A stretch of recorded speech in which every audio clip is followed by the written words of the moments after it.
So we're using one of our electrical boxes for steel framing that we sell on the DIY Outdoor Kitchen website. We like to put it horizontally so when you do your countertop, you'll still have plenty of space above the countertop for your electrical box.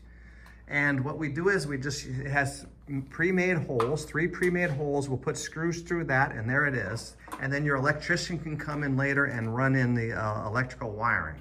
So it's that easy. Now you can see that we have a grill here and we wanted to have a grill rotisserie. So we need an electrical box because the grill rotisserie will need to be plugged in here. We also could have came down on the side here and put one if you want to do that, if you don't have a backsplash for your grill rotisserie. So there's a couple options that you can do with these electrical boxes that are available on our e-store.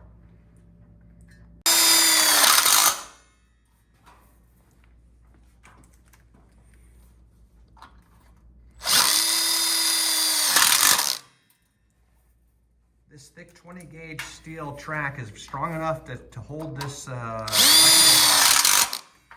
it is, perfect.